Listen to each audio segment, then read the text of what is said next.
जय हिंद दोस्तों। आज से हम लोग क्लास 12 फिजिक्स को शुरू करने वाले हैं।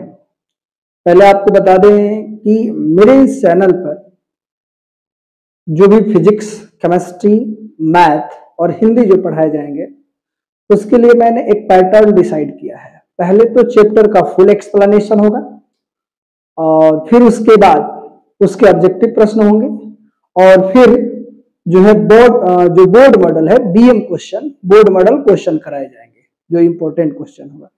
चैप्टर के फुल एक्सप्लेनेशन में हम लोग बहुत सारी चीजें सीख जाएंगे। आज के जो क्लास जो है फिजिक्स का पहले चैप्टर का और ये पहला लेक्चर है।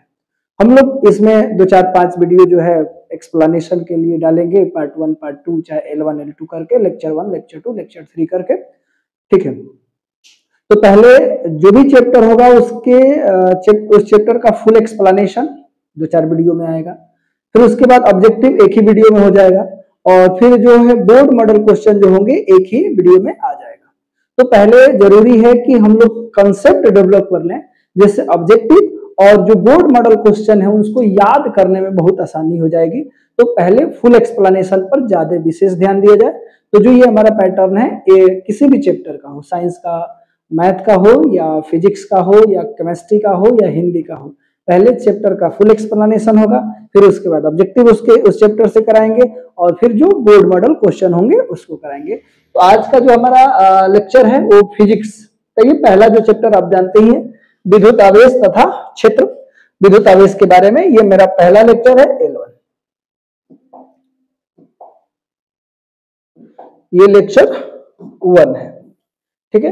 तो बिना देरी के हम लोग शुरू करते हैं आज का जो क्लास है, ठीक है। आप लोग बने रहिए, जल्दी जल्दी क्लास को ज्वाइन कर लीजिए।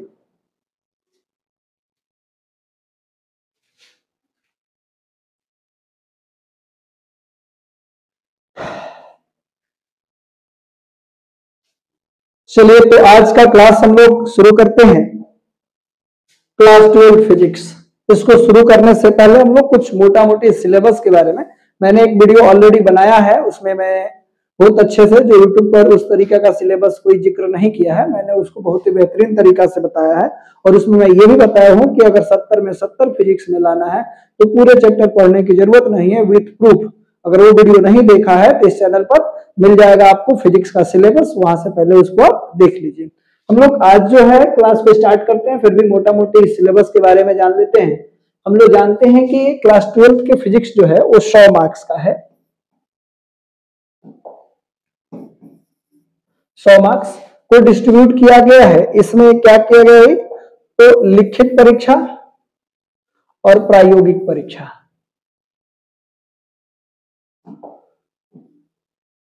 जो लिखित परीक्षा है वो आपका 70 मार्क्स का है और प्रायोगिक जो है वो 30 मार्क्स का, ये सबको पता है। आगे हम लोग देखते हैं,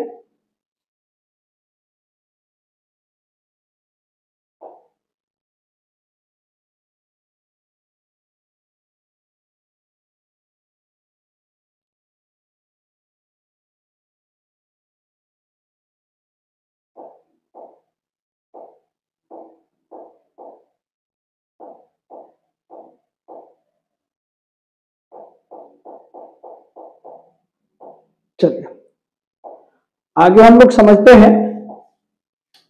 इसमें पहले वाला पेज पर हम लोग आ जाते हैं। इसमें हम लोग देख रहे हैं ये 70 मार्क्स का जो क्वेश्चन है, इसमें 2 टाइप के प्रश्न होते हैं। कौन कौन भाई?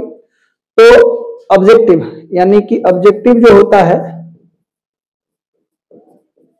कितना परसेंट? 50%।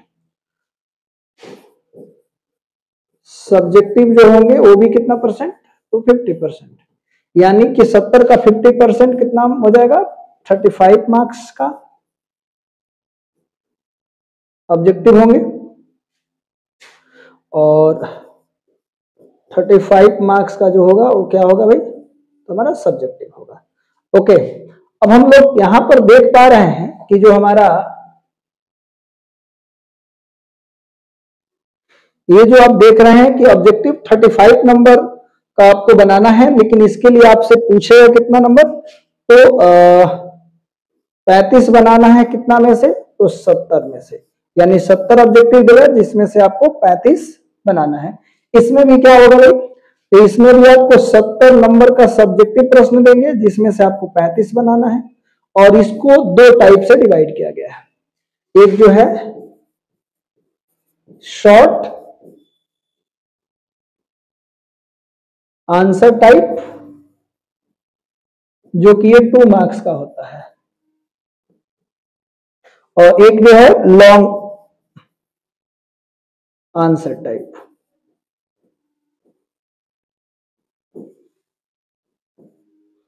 जो कि आपसे 5 नंबर का एक प्रश्न होता है। आवाज क्लियर है? ठीक है, अब हम लोग आगे देखते हैं। ये जो शॉर्ट टाइप आंसर है कितना नंबर का है, 2 मार्क्स का है, जिसमें नंबर ऑफ क्वेश्चन कितने पूछे जाएंगे, 20, जिसमें से आपको 10 का आंसर देना होगा। यानी कि शॉर्ट आंसर कितना होगा, 2 नंबर वाले 20 प्रश्न होंगे जिसमें से 10 का आंसर हम लोगों को देना होगा। ठीक है, अब बात करते हैं लॉन्ग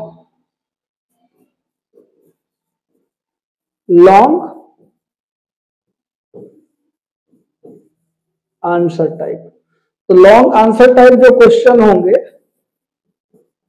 जिसको हम लोग बोलते हैं 5 मार्क्स वाले प्रश्न, ये नंबर ऑफ जो क्वेश्चन होगा वो कितना होगा, नंबर ऑफ क्वेश्चन जो होंगे वो 6 होगा। और आंसर कितना का देना है भाई, आंसर देना है 3 का ही आंसर आपको देना है। यानी आपसे पूछेगा 6, उसमें से देना है आंसर आपको 3। ठीक है, यहां तक तो सिलेबस कुछ बातें समझ में आ जाएगा। और मैंने बोला था कितने नंबर 70 में 70 लाने के लिए, प्रैक्टिकल तो आपके हाथ में नहीं, वो स्कूल देता है, लेकिन 70 में 70 नंबर लाने के लिए पूरे सिलेबस पढ़ने की जरूरत नहीं है, लेकिन कंसेप्ट के लिए, नॉलेज के लिए पूरे चैप्टर पढ़ा जाएगा। ठीक है, तो केवल 7 चैप्टर हम लोग अच्छे से पढ़ लेंगे तो 70 में 70 नंबर आ सकता है, लेकिन हम लोग पूरे चैप्टर को कवर करने वाले हैं और बहुत ही बेहतरीन तरीका से। अगर कोई भी डाउट हो तो कमेंट जरूर कीजिए, कमेंट आपका रीड किया जाएगा और उस पर फिर अगले वीडियो में उसके बारे में जिक्र किया जाएगा। आगे बढ़ते हैं हम लोग। यहां पर देख रहे हैं यूनिट 1 में इलेक्ट्रोस्टैटिक्स। तो इलेक्ट्रोस्टैटिक्स के बारे में अगर हमने बात किया कि इलेक्ट्रोस्टैटिक्स, इसमें 2 शब्दों से मिलकर के बना है। एक क्या है भाई,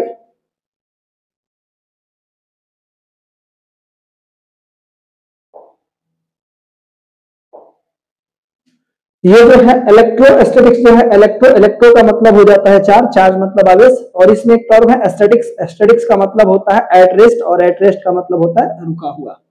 आपने यहां पर देखा। आगे हम लोग बात करेंगे तो इलेक्ट्रोस्टैटिक्स जो है, हम लोग जो पहला यूनिट पढ़ने वाले हैं उस यूनिट का नाम है इलेक्ट्रोस्टैटिक्स, जिसको हिंदी में बोलते हैं स्थिर वैद्युतिकी। और ये इलेक्ट्रोस्टैटिक्स जो है 2 टर्म से मिलकर के बना है, इलेक्ट्रो प्लस स्टैटिक्स। स्टैटिक्स का मतलब एट रेस्ट होता है और इलेक्ट्रो मतलब चार्ज होता है, आवेश होता है। ठीक है, यहां तक कोई दिक्कत? आपको बहुत ही बेहतरीन तरीका से समझाने का प्रयास हम कर रहे हैं। आगे हम लोग देख रहे हैं स्थिर वैद्युतिकी। तो भैया स्थिर वैद्युतिकी हम लोग ये पहला यूनिट स्टार्ट किए हैं, तो सबसे पहले पता होना चाहिए कि इलेक्ट्रोस्टैटिक्स होता क्या है, स्थिर वैद्युतिकी क्या होता है।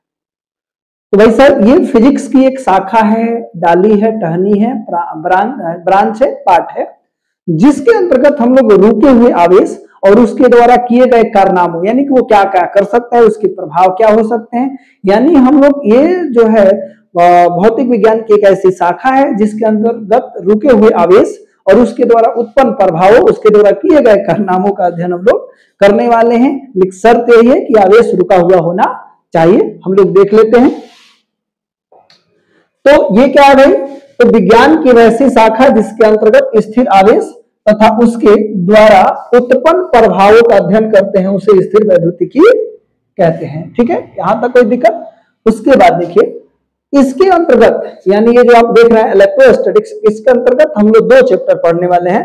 पहला जो चैप्टर है वो क्या है भाई, पहला जो चैप्टर हम लोग देख रहे हैं विद्युत आवेश तथा क्षेत्र, और दूसरा जो चैप्टर है स्थिर वैद्युत विभव तथा धारिता, इलेक्ट्रोस्टैटिक्स पोटेंशियल एंड कैपेसिटेंस।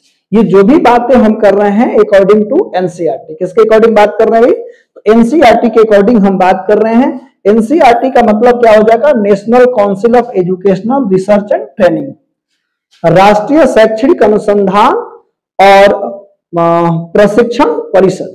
हम लोग जो भी चैप्टर और पढ़ने वाले हैं एनसीईआरटी को बेस मान करके, और ये ध्यान रखना है कि एनसीईआरटी के टॉपिक के साथ साथ हम अदर बुक के भी टॉपिक को कवर करने वाले हैं, जो आपके बोर्ड एग्जाम में बहुत ही हेल्पफुल होने वाली है। और मैं प्रयास करूंगा कि आप मेरे से पढ़ करके फिजिक्स में 70 नंबर स्कोर कर पाए और साथ ही साथ आपका नॉलेज भी बूस्ट हो पाए। मैं ये प्रयास कर रहा हूं, ठीक है। तो आपने देखा यहां तक तो कोई दिक्कत नहीं है। इलेक्ट्रोस्टैटिक्स के अंतर्गत हम लोग कितने चैप्टर पढ़ने वाले हैं भाई? तो इसके अंतर्गत हम लोग जो चैप्टर पढ़ने वाले हैं, पहला जो चैप्टर है विद्युत आवेश तथा क्षेत्र, और दूसरा है स्थिर विद्युत विभव तथा धारिता। ये दो चैप्टर हम लोग पढ़ने वाले हैं, ठीक है। नेक्स्ट हम लोग देखते हैं जो हमने पहला यूनिट स्टार्ट किया था स्थिर वैद्युत की, उसका अनुप्रयोग देखने वाले हैं, ठीक है। उसका अनुप्रयोग क्या होगा? तो हमारे पास जो स्थिर वैद्युत की है उसका जो पहला उपयोग है वो हम लोग कहां करते हैं भाई? तो छाया प्रति मशीन में, फोटोस्टेट मशीन के अंतर्गत। दूसरा जो है हमारा उसका यूज करते हैं कंप्यूटर प्रिंटर में। यानी कि जो पहला यूनिट जो हम लोग पढ़ रहे हैं स्थिर वैद्युत की, उसके हमारे दैनिक जीवन में कहां उपयोग है? तो पहला उपयोग आपने देखा छाया प्रति मशीन में, दूसरा है कंप्यूटर प्रिंटर में, और जो तीसरा जो है वांडी ग्राफ जनित्र में करते हैं हम लोग। वांडी ग्राफ जनित्र क्या है आगे हम लोग वीडियो में देखेंगे, आगे के चैप्टर में देखेंगे, लेकिन तीसरा उपयोग वांडी ग्राफ जनित्र में। नेक्स्ट जो है स्थिर वैद्युत स्मृति, यानी कि इलेक्ट्रोस्टैटिक्स मेमोरी के अंतर्गत हम लोग किसका उपयोग करते हैं? स्थिर वैद्युतिकी का उपयोग करते हैं, ठीक है। नेक्स्ट हम लोग देखने वाले हैं यहाँ पर, ये जो हम लोग उपयोग बात कर रहे हैं वो किसका उपयोग है भाई? स्थिर वैद्युतिकी का उपयोग हम लोग कर रहे हैं,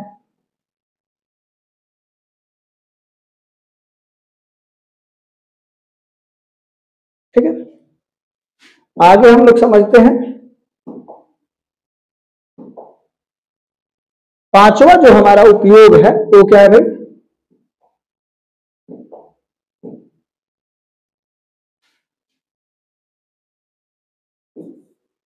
पांचवा जो हम लोग का उपयोग है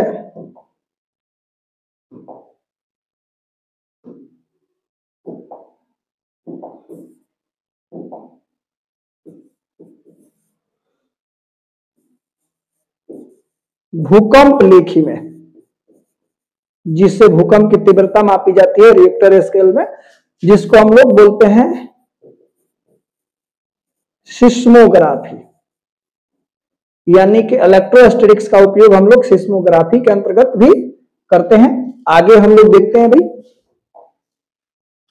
तो एनसीईआरटी के अकॉर्डिंग जो हमारा पहला चैप्टर है, मैंने बात बोला था कि जो चैप्टर के नाम हम लिखेंगे वो एनसीईआरटी के अकॉर्डिंग होगा, लेकिन उसके अंदर टॉपिक जो होंगे एनसीईआरटी और भी जो हमारे लोकल में प्रकाशन चलता है।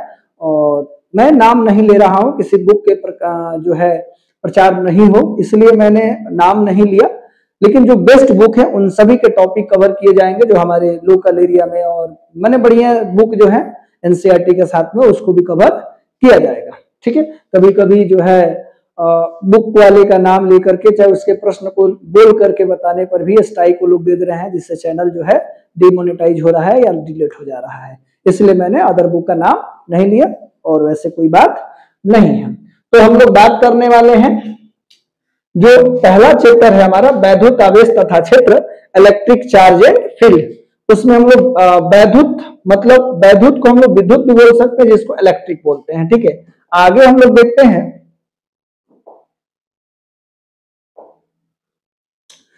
तो हमारा जो टर्म है वैद्युत आवेश किसे कहते हैं, उसको हम लोग जान लेते हैं कि वैद्युत आवेश आखिर होता क्या है, ठीक है। तो वैद्युत आवेश क्या है भाई? तो वैद्युत आवेश किसी पदार्थ का वह आंतरिक गुण है जिसके कारण वह किसी दूसरे पदार्थ को अपनी ओर आकर्षित करती है या प्रतिकर्षित करती है, उसे वैद्युत आवेश कहते हैं। यानी आपको मैं यहां से अलग तरीका से बताने का प्रयास कर रहा हूं कि विद्युत आवेश जो है किसी पदार्थ का वह आंतरिक गुण है, इंटरनल प्रॉपर्टी है, आंतरिक गुण है जिसके कारण वो किसी दूसरे वस्तु को अपनी ओर आकर्षित करती है या प्रतिकर्षित करती है। दूसरा डेफिनेशन आप ये बोल सकते हैं कि विद्युत आवेश जो है किसी पदार्थ का वह गुण है जिसके कारण वो विद्युत क्षेत्र या चुंबकीय क्षेत्र उत्पन्न करता है या उसके प्रभावों को अनुभव करता है। यानी सबसे अच्छा डेफिनेशन तो मेरे को यही लग रहा है, किसी पदार्थ का वह आंतरिक गुण जिसके कारण वह किसी दूसरे पदार्थ को आकर्षित करती है या प्रतिकर्षित करती है, उसे विद्युत आवेश कहते हैं। यहां तक कोई दिक्कत नहीं। चलिए आगे हम लोग बात करते हैं कि आवेश के बारे में। तो आवेश एक अदिश राशि है। आवेश क्या है? आवेश एक अदिश राशि है और आवेश को हम लोग छोटा बड़ा क्यू या छोटा क्यू के द्वारा सूचित करते हैं। नेक्स्ट जो हम लोग देख रहे हैं, इसका मात्रक जो होता है वो कूलाम होता है, ठीक है। उसके बाद आवेश क्यू बराबर विद्युत धारा गुणे समय, यानी क्यू बराबर IT होता है। उसके बाद देख रहे हैं इसका जो बीमा होता है AT या IT होता है, ठीक है, समझ पा रहे हैं। इसका अन्य मात्रक जो होगा एम्पियर इंटू सेकेंड होता है और इसका जो प्रायोगिक मात्रक है, इसका प्रायोगिक मात्रक जो होता है एम्पियर इंटू के घंटा होता है। आप बात को समझ गए होंगे। ये क्या होगा? एम्पियर इंटू के घंटा। यानी जो हमारा आवेश है वो अदिश राशि है और उसे छोटा क्यू या बड़ा क्यू के द्वारा सूचित करते हैं और इसका SI मात्रक क्या होता है? कूलम होता है। और आवेश जो होता है विद्युत धारा और समय के गुणनफल के बराबर होता है। आप यहां से एक और डेफिनेशन बोल सकते थे कि सर विद्युत आवेश क्या होता है? तो विद्युत आवेश है, आवेश भी बोलोगे तो कोई दिक्कत नहीं है, विद्युत आवेश। तो आप एक डेफिनेशन चाहोगे तो आप यहां से बोल सकते हो कि विद्युत धारा, विद्युत आवेश का डेफिनेशन, विद्युत धारा और समय के गुणनफल को विद्युत आवेश कहते हैं। विद्युत धारा और समय के गुणनफल को क्या कहा जाता है भैया? तो विद्युत आवेश कहते हैं। ओके, क्या मैंने बोला? मैं यहां से बोल सकता हूं कि विद्युत धारा और समय के गुणनफल को विद्युत आवेश कहते हैं। समझ में आ रहा है? अगर समझ में आ रहा है और वीडियो को लाइक कर दीजिए और इस वीडियो को शेयर कर दीजिए ताकि अधिक से अधिक बच्चे जुड़ पाए। और इस चैनल को बूस्ट करने में आप ही लोग मदद कर सकते हैं। मैं तो आप लोगों के लिए मेहनत करने के लिए तैयार हूं, ठीक है। कंटिन्यू वीडियो आएगा, लेकिन लाइट के प्रॉब्लम की वजह से कुछ दिक्कत हो जाता है, लेकिन धीरे धीरे सभी समस्याओं को दूर करने का प्रयास कर रहे हैं, ठीक है। तो आप लोग थोड़ा सा सहयोग करिए। आगे हम लोग बात करते हैं आवेश के इतिहास के बारे में। तो आवेश का इतिहास क्या है? तो हम लोग यहाँ पर देख रहे हैं कि लगभग 600 ईसा पूर्व ग्रीस को हम लोग ग्रीक भी बोलते हैं, यूनान बोलते हैं। तो ग्रीक, ग्रीस, यूनान देश के एक मिलेटस, यानी मिलेटस का अभी नाम जो हो गया टर्की, जो है तुर्की आप बोलते हैं, टर्की के वैज्ञानिक थे थेल्स। ने ज्ञात किया कि एम्बर, आपने एम्बर का नाम सुना होगा या फिर आगे चल करके हम इसके बारे में विस्तार से चर्चा भी करने वाले। एम्बर नामक पदार्थ जो क्या होता है? एम्बर जो पदार्थ है वो बाल्टिक सागर के किनारे मिलता है और कैसे है जी? पीले रंग का एक रेजनी पदार्थ है।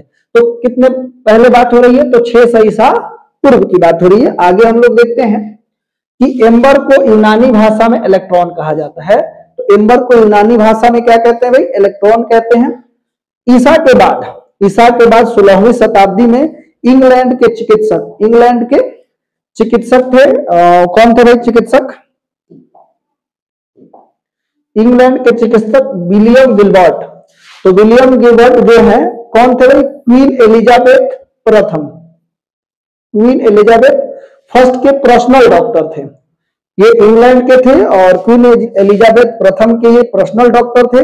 ने प्रयोग के आधार पर पता लगाया कि एम्बर की भांति या एम्बर की तरह अन्य पदार्थों जैसे कांच, एबोनाइट, गंधक इत्यादि को भी रगड़ने पर उनमें भी, जिस तरीका से, फिर से मैं एक बार समझाने का प्रयास कर रहा हूं आवेश की इतिहास। तो लगभग 600 ईसा पूर्व ग्रीस बोलो चाहे ग्रीक बोलो चाहे यूनान बोलो, ये देश है, इसमें एक जगह था मिलेटस जिसको हम लोग टर्की बोलते हैं आजकल, ठीक है, टर्की के वैज्ञानिक थे, उनका नाम था थेल्स। ने ज्ञात किया कि एम्बर को अगर हम लोग किसी ऊन से रगड़ते हैं, एम्बर को किससे रगड़ते हैं? ऊन से रगड़ते हैं, तो उसमें जो है एम्बर के अंदर एक गुण आ जाता है जिससे वो छोटी वस्तुओं को, जैसे कागज के टुकड़े, धूल कण इत्यादि को क्या करता है? अपनी ओर आकर्षित करता है, ठीक है।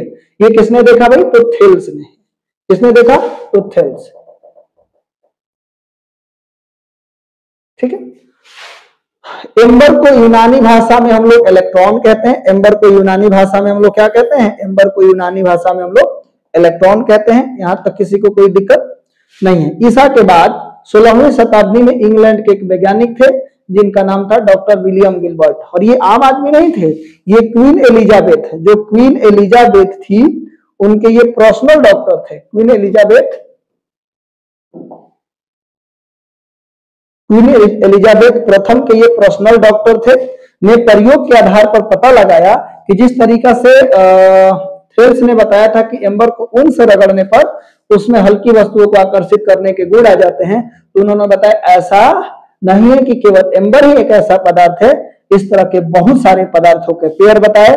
कांच, एबोनाइट, गंधक इत्यादि को भी रगड़ने पर उसमें वो भी क्या करता है, छोटे छोटे वस्तुओं को आकर्षित करने के गुण आ जाते हैं, जैसे कागज के टुकड़े, धूल कण, मिट्टी इत्यादि को। ठीक है, समझ में आ रहा होगा। हम लोग आगे बात करते हैं। तो यहां से हम लोग देख रहे थे, शुरू में ही हमने आपको बोला कि रगड़ने पर उनमें भी हल्की वस्तुओं को आकर्षित करने के गुण आ जाते हैं। कहने का मतलब है जिस तरीका से थेल्स ने बताया कि एम्बर को ऊन से रगड़ने पर उसमें छोटी छोटी वस्तुओं को आकर्षित करने का गुण आ जाता है, उसी तरीका से ईसा के बाद 16वीं शताब्दी में डॉक्टर विलियम गिलबर्ट ने भी यह बताया कि एम्बर ही एकलौता पदार्थ ऐसा नहीं है जिसे रगड़ने पर छोटे वस्तुओं को आकर्षित करने के गुण आ जाए। ऐसे बहुत सारे पदार्थों के बारे में बताया कौन? डॉक्टर विलियम गिलबर्ट, जो कि क्वीन एलिजाबेथ प्रथम के पर्सनल डॉक्टर थे। ठीक है, उन्होंने कांच, एबोनाइट, गंधक इत्यादि बहुत सारे पदार्थों का नाम बताया जो एबोनाइट की तरह ही छोटे छोटे वस्तुओं को आकर्षित करने का गुण रखता है रगड़ने के बाद। ठीक है, आगे हम लोग बात करते हैं। सन 1646 ईस्वी में सर थॉमस ब्राउन ने ऊर्जा को, देखिएगा, तो पहले तो थेल्स ने ये बात बोला कि एम्बर को अगर ऊन से रगड़ा जाता है तो उसमें छोटी छोटी वस्तुओं को आकर्षित करने का गुण आ जाता है। 16वीं शताब्दी में इसने बताया, डॉक्टर विलियम गिलबर्ट ने बताया कि ऐसा एम्बर ही नहीं है, ऐसे बहुत सारे पदार्थ हैं, एबोनाइट, गंधक, कांच, जो उसको भी रगड़ने पर उसमें गुण आ जाते हैं। लेकिन फिर आए 1646 ईस्वी में, जिनका नाम था थॉमस ब्राउन ने, जिसके कारण देखिए जैसा कि थेल्स ने बताया था कि एम्बर को ऊन से रगड़ने पर आकर्षित करने के गुण आ जाते हैं, और जो डॉक्टर विलियम गिलबर्ट है उन्होंने बताया कि ऐसा ही पदार्थ वो नहीं है, कांच है, अभ्रक है, गंधक है और एबोनाइट है, इसको भी रगड़ने पर वो छोटे छोटे वस्तुओं के गुण आ जाते हैं। लेकिन किसके कारण, उस गुण का नाम उन लोगों ने नहीं बताया। तो गुण का नाम कौन बता रहे हैं? तो जिनका नाम है थॉमस ब्राउन, उन्होंने उस ऊर्जा को जिसके कारण वो क्या कर रहा है, छोटे छोटे वस्तुओं को आकर्षित करने का गुण आ जाता है, उसे उन्होंने क्या बताया? तो उन्होंने उसे इलेक्ट्रिसिटी बताया, जिसे हम लोग क्या कहते हैं? विद्युत कहते हैं। और ये जो विद्युत है, हम लोग विद्युत को दो पार्ट में बांट करके अध्ययन करेंगे। विद्युत को हम लोग आगे चल करके इसको हम लोग बोल सकते हैं विद्युत, चाहे इसका नाम अभी हम लोग कहते हैं विद्युत आवेश। ओके, तो विद्युत आवेश, इसमें हम लोग दो स्थिति इसके मान करके अध्ययन करते हैं। पहला जो स्थिति है उसको क्या करते हैं हम लोग? पहला स्थिति जो है इसका वो है रुका हुआ आवेश कंसीडर करके। अगर रुका हुआ आवेश होगा तो उसका स्टडी हम लोग इलेक्ट्रोस्टैटिक्स के अंतर्गत करते हैं। कहाँ करते हैं भाई? इलेक्ट्रोस्टैटिक्स में। यदि गतिशील आवेश है तो उसको इलेक्ट्रोमैग्नेटिज्म में, विद्युत चुंबकत्व में इसका अध्ययन हम लोग करते हैं। तो यहाँ पर हम ये कहना चाहते हैं, रुके हुए आवेश का अध्ययन हम लोग इलेक्ट्रोस्टैटिक्स में करेंगे, और गतिशील आवेश का अध्ययन जो करेंगे वो क्या होगा? इलेक्ट्रोमैग्नेटिज्म में हम लोग अध्ययन करने वाले हैं, गतिशील आवेश के बारे में। आशा करते हैं आपको यहाँ तक वीडियो समझ में आया होगा, कोई दिक्कत नहीं होगा। आगे हम लोग बात करते हैं कि जो आवेश के बारे में बात हो रहा है, आवेश जो है, तो आवेश को बेंजामिन फ्रैंकलिन ने विद्युत आवेश को दो भागों में विभाजित किया है, बांटा है। पहला जो है धन आवेश, पॉजिटिव चार्ज, दूसरा ऋण आवेश, नेगेटिव चार्ज। ठीक है, उसमें एक टर्म जो है आवेश की ध्रुवता समझ लेते हैं, पोलैरिटी ऑफ चार्ज। तो आवेश की ध्रुवता क्या होती है, इसको समझते हैं हम लोग कि वह गुण जो दो प्रकार के आवेशों में भेद करता है उसे आवेश की ध्रुवता कहते हैं, पोलरिटी ऑफ चार्ज कहते हैं। ठीक है,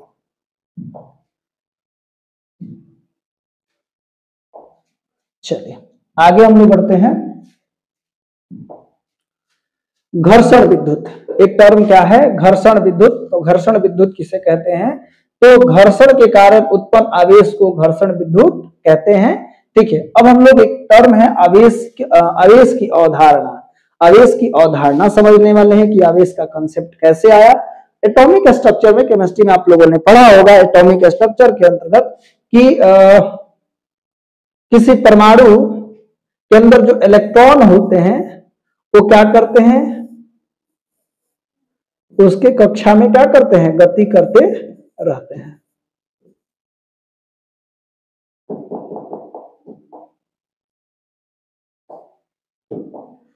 इलेक्ट्रॉन जो है इसके कक्षा में क्या करते हैं, गति करते रहते हैं। और इसके अंदर जो नाभिक है उसके अंदर प्रोटॉन और न्यूट्रॉन होते हैं। नाभिक के अंदर क्या होता है भाई, तो नाभिक के अंदर जो होंगे वो क्या होगा,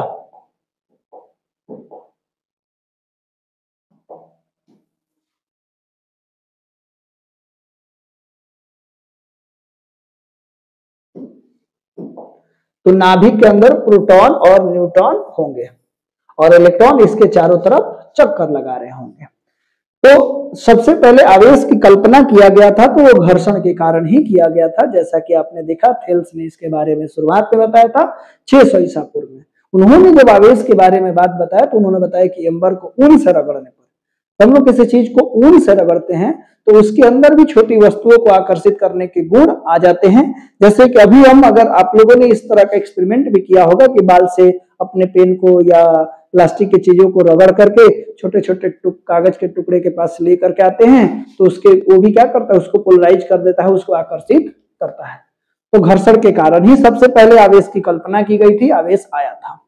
तो लेकिन जब हम दो वस्तुओं को रगड़ते हैं तो कुछ देर रगड़ने के बाद उसके अंदर क्या होता है, घर्षण के कारण ऊष्मा उत्पन्न हो जाती है, जिसकी वजह से जो बाहरी कक्षा के इलेक्ट्रॉन होते हैं एक वस्तु से निकल करके दूसरे वस्तु में चले जाते हैं, एक वस्तु से निकल करके दूसरे वस्तु में चले जाते हैं। तो आप कहोगे कि सर रगड़ने पर प्रोटॉन क्यों नहीं जाते हैं, तो प्रोटॉन तो नाभिक के अंदर है भाई, तो प्रोटॉन को निकलना थोड़ा सा मुश्किल है। इसलिए जब हम लोग घर्षण कराते हैं तो इलेक्ट्रॉन, परमाणु के अंदर का जो इलेक्ट्रॉन है, जो बाहरी कक्षा का इलेक्ट्रॉन है, वो एक वस्तु से निकल करके दूसरे वस्तु में चला जाता है। वही चीज हम यहाँ पे समझाने का प्रयास कर रहे हैं कि मान लेते हैं कि हमारे पास एक वस्तु है, ये इसके अंदर हम एज्यूम कर लेते हैं कि पांच जानते हैं कि परमाणु विद्युत उदासीन होता है।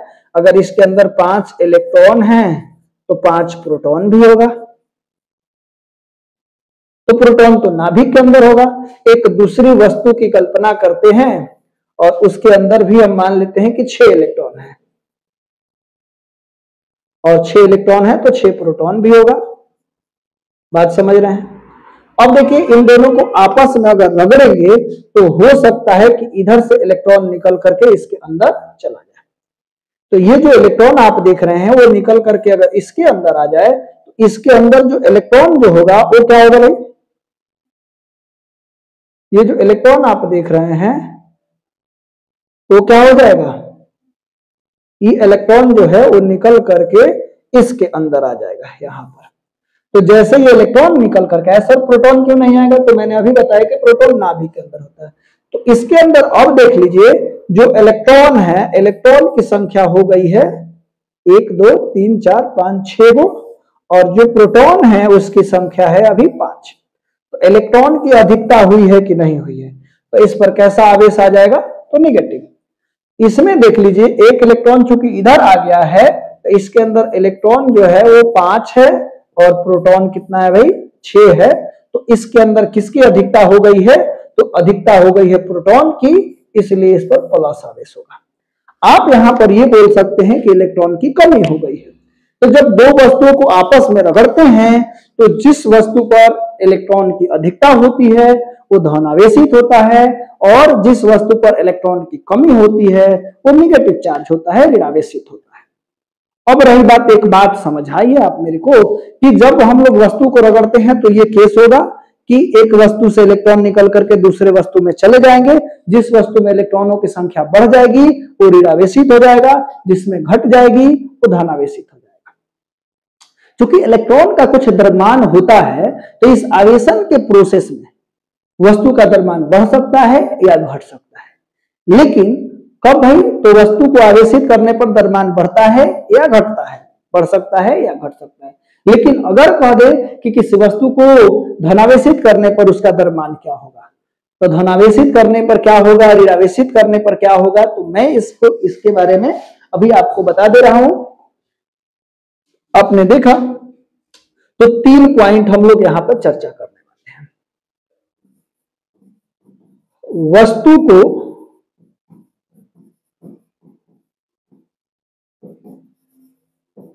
आवेशित करने पर, आवेशित करने पर, तो यहां पे तो बात ही नहीं हो रही कि धनावेश की ऋणावेश, लेकिन आवेशित करने पर तो वस्तु का जो द्रव्यमान है,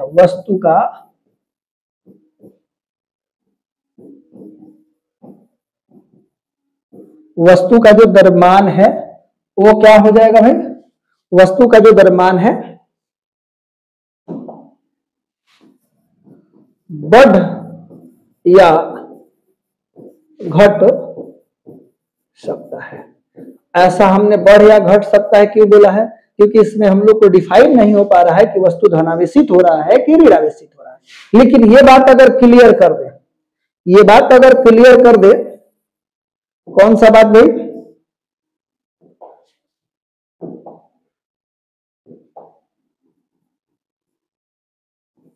कि वस्तु को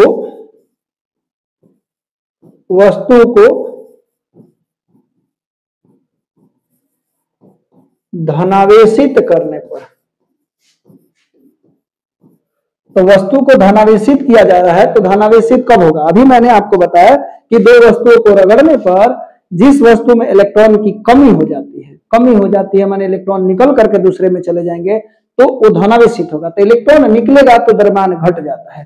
तो वस्तु को धनावेशित करने पर वस्तु का जो द्रव्यमान है, वस्तु का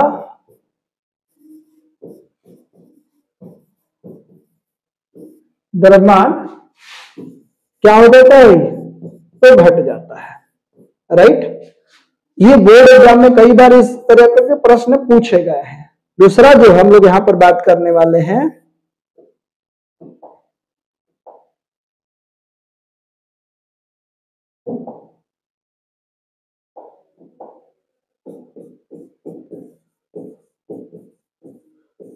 वस्तु को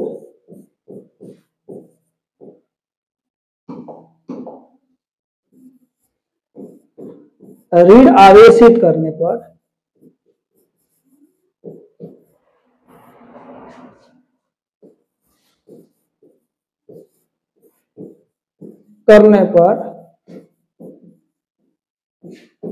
वस्तु का जो द्रव्यमान है, वस्तु का द्रव्यमान, तो जब आवेशित करेंगे तो इलेक्ट्रॉन लाना पड़ेगा, तो इसलिए क्या होता है, बढ़ जाता है। ठीक है, तो आज का क्लास यही पर रखते हैं, कल इसके बाद कंटिन्यू करेंगे और आज ही आप लोगों को फिर मैथ भी पढ़ाया जाएगा। ठीक है, तो मैथ के लिए तैयार रहेंगे। ये क्लास जैसे ही खत्म होगा उसके बाद आपको मैथ पढ़ाया जाएगा, क्लास 12th का मैथ। उसमें मैं सिलेबस पहले बताऊंगा और सिलेबस के बाद एक पहले चैप्टर से स्टार्ट करूंगा और उसमें भी ये चीजें करने वाला हूं कि पहले जो चैप्टर के फुल एक्सप्लेनेशन, उसके बाद जो इंपॉर्टेंट क्वेश्चन है उसको कराएंगे और साथ ही साथ उससे जो ऑब्जेक्टिव प्रश्न पूछा गया है ऑब्जेक्टिव बताने वाले हैं। ठीक है, ऑब्जेक्टिव और ऑब्जेक्टिव के बाद उसके सब्जेक्टिव प्रश्न है उसको बताने वाला हूं। यानी मैथ में भी जो है चैप्टर का फुल एक्सप्लेनेशन, ऑब्जेक्टिव सब्जेक्टिव जो बोर्ड मॉडल क्वेश्चन कैसे बनेंगे उन सब चीजों के बारे में बताया जाएगा। तो इस वीडियो के जस्ट बाद में वो वीडियो आएगा। ठीक है, तो आप लोग थोड़ा सा हेल्प कर दीजिए, वीडियो को शेयर कर दीजिए ताकि अधिक से अधिक बच्चे जुड़ सके और मेरा भी हेल्प हो सके कि मेरा चैनल जो है जल्दी मोनेटाइज हो जाए और मैं इससे कुछ अर्निंग भी करने लगूं ताकि आप लोगों को मैं जो है अच्छी से अच्छी एजुकेशन दे पाऊँ, जो भी हमारे लाइट का जो प्रॉब्लम है उसको भी सॉल्व कर पाएँ। तो आशा करते हैं कि आप लोग मदद करने वाले हैं। थैंक यू, धन्यवाद।